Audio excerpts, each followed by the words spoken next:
ഇപ്പോൾ വരുന്നൊരു വാർത്ത. ഇന്ത്യ പാക് വെടിനിർത്തൽ തന്റെ ശ്രമഫലമെന്ന് ആവർത്തിച്ച American president Donald Trump. Saudi സന്ദർശന വേളയിലാണ് ട്രംപിന്റെ പരാമർശം. My inaugural address, my greatest hope is to be a peacemaker and to be a unifier. I don't like war. We have the greatest military, by the way, in the history of the world. You know, I rebuilt our military in my first 4 years and rebuilt it into the most powerful military there is.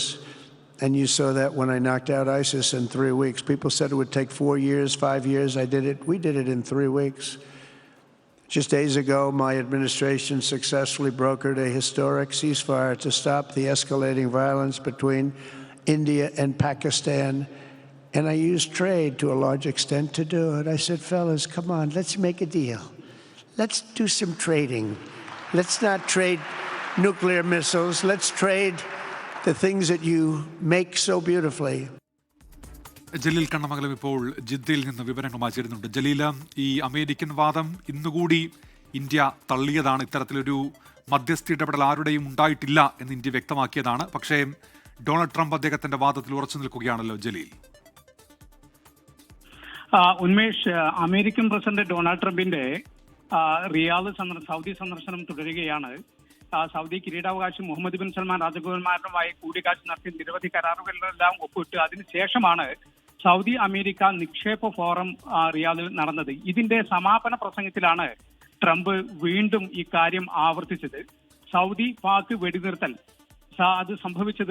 അത് നടന്നത് തന്റെ ശ്രമഫലം തന്നെയാണെന്ന് ആവർത്തിച്ചിരിക്കുകയാണ് Donald Trump. ഈ മധ്യസ്ഥ ഈ ലോകത്ത് സമാധാനമാണ് താൻ ആഗ്രഹിക്കുന്നത്. ഇതിനുള്ള മധ്യസ്ഥ ശ്രമങ്ങൾ തന്റെ ഭാഗത്ത് നിന്ന് തുടരും.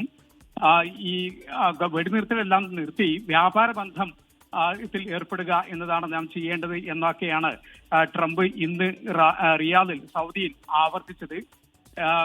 ഏതായാലും ഇന്ത്യ ഇത് നിഷേധിച്ചിട്ടുണ്ടെങ്കിലും ട്രംപ് അതിന് തൊട്ട് പിന്നാലെയാണ് ഈ തന്റെ വാദം ആവർത്തിച്ചിരിക്കുന്നത്.